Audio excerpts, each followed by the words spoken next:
Maintenant, pourquoi se faire entendre maintenant? Comme j'ai dit, le décret est signé en 2012. La date d'entrée en vigueur a été déterminée le 18 avril 2013. Les gens ont commencé à être reclassés. Et les professionnels qui sont entrés au premier cycle aussi ont commencé à être reclassés parce que la majorité d'entre eux ont quitté le corps enseignant. Et là, c'est là que le problème a commencé. Donc il faut dire à partir de fin 2013, début 2014. Et depuis cette période, nous avons entamé des démarches. Comme j'ai dit, nous avons choisi la voie légale. Nous avons entamé des démarches, nous avons écrit des correspondances partout, nous avons rencontré les autorités. Et depuis, à chaque fois, ils nous font espérer que les choses avancent. Parce qu'une commission même a été créée, une commission tripartite composée du ministère de la fonction publique, du ministère des Finances et du ministère de la Santé et de l'Action sociale. Ils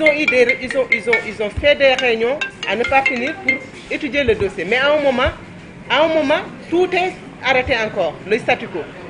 Le nouveau ministre, Abdoulaye Diouf Sarr, a réinitié le projet de décret. Et encore, les choses ne bougent pas. On s'est dit pourquoi maintenant, comme on a utilisé toutes les voies légales, ça ne marche pas, mais il faut se faire entendre. C'est ça le problème. Maintenant, ce qui bloque, on ne sait pas, c'est pourquoi on veut se faire entendre. On veut savoir réellement ce qui bloque. Comme le dossier est dans le circuit et ça ne bouge pas, c'est aux autorités de nous dire réellement ce qui bloque. C'est ça. Maintenant, vous pouvez renforcer en wolof. Ok, donc su ma ñëwaatee ci wolof ñu ngi wax ne est-ce que du ministère yi ñu cité fii ndax du ñoom ñooñu indi loraange bi loolu mun naa ci sawar a wax parce que texte bi déjà cadre bi texte bi bu ñu ko initié dafa yàgg lool te ministère de la fonction publique moo ko initié depuis fin année 90 yi ba 2012 lañ ko doog a signé président Macky Sall moo ko signé mais ñoom bu ñu defee texte bi ba signé ko dañ ko waroon boole texte bu koy accompagner pour def indemnité yi ñoom defuñ ko et ils l'ont reconnu hein ils l'ont reconnu qu'il y a une erreur loolu ñëpp reconnaître nañ ko donc lu tax defuñ ko ñun mënuñu xam on peut se dire peut-être c'est à dessein mais ñun on leur donne le bénéfice du doute peut-être on se dit que nit mënul toog mu ne man du ma def loolu peut-être c'est une erreur de leur part mais erreur dañ koy corriger mais dañ ko yéex a corriger amul fu ñu jaarul mais dañ ñoo berner parfois dilatoire la ñuy def ñu dox ba sonn mënatuñu am issue donc mën nañu wax ne vraiment ñoom suñu defoon li ñu war a def suñu defoon seen liggéey nu mu waree tey du ñu yegg ci situation bi te lu ñuy wax situation salariale bi mën nañu wax déséquilibre wala du déséquilibre parce que déséquilibre moom mu ngi ci fonction publique bi fonction publique ñëpp xam nañ dafa am déséquilibre yow da ngeen di bokk hiérarchie kii mun la fay ñaari yoon wala ñetti yoon loolu nag beneen affaire moo koy corriger mooy lu ñuy wax étude sur la rémunération mais ñun du loolu sax la ñu wax mooy ñun injustice la ñu dund parce que dañu nekk ci école ñu former ñu premier cycle second cycle ñu recruter ñu bu ñu jógee ci premier cycle bi ñu dem ci second cycle bi mooy hiérarchie ñu jógee B1 ñu dem hiérarchie A1 suñu salaire wàññeeku de plus de 200000 am na ñoo xam ne dem nañ ba 200000 am na ñoo xam ne ku ci gën a ndawle 100000 la wàññeeku rek donc loolu mënuma wax dégg mais loolu c'est une injustice te ku ñu mënta rencontre ci autorités yi nangul nañu c'est une injustice président dem na ba wax premier ministre régler ma problème bi définitivement mais ba tey mënul rek plan d'action bi aussi incha allah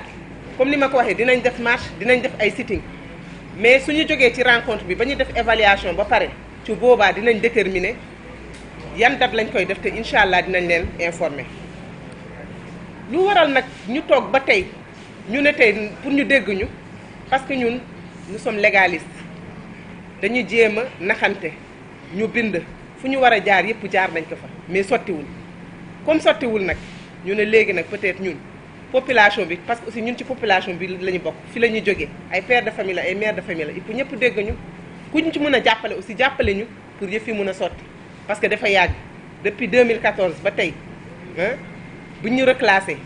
ba tey am na ñoo xam ne ñu ngi dund lu métti am na ñoo xam ne sax mënatuñu fay seen loyer mënatuñu fay seen njàngu doom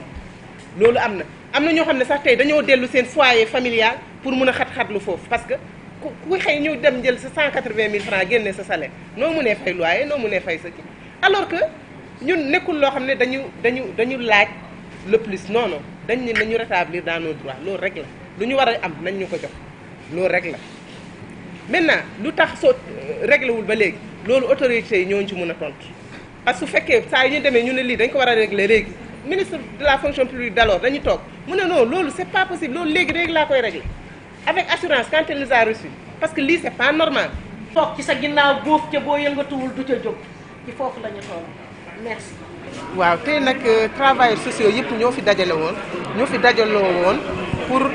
wax ci seen jafe-jafe yi ñu dund jafe-jafe yi mooy dañu nekk ay fonctionnaires ñu nekk ci fonction publique ñu jóge ci hiérarchie bu gën a ndaw bi mooy B1 ñu dem ci hiérarchie bu gën a mag bi ñu perdre seen salaire wala sax ñu jóge ci yeneen corps ñu ñëw def formation ñu def hiérarchie bu B1 bi wala ñu dem seen salaire baissé am na ñoo xam ne tey seen salaire baissé na 100 000 ba 200 000 francs léegi nag ci loolu nag bu mu amee te loolu c'est depuis 2014 ba tey fexe ba ñëpp dégguñu jaar nañu ci administration bi bind nañu ay lettres ñëpp ko yëg président de la république ak collaborateur ñëpp yëg nañu président de la république si boppam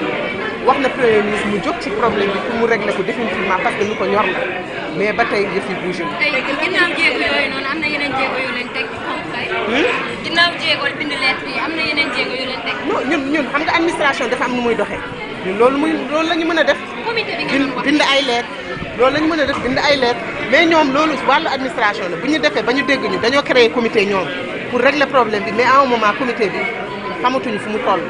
projet bi mu ngi ci dans le sud mais ba tey xamuñu fu mu toll donc ce qui fait que ñun suñ fi jógee incha allah suñu évaluer dañu fas yéene def ay marche def ay sitting def d'autres points de presse pour ñu gën ñoo dégg loolu incha allah lañu fas yéene.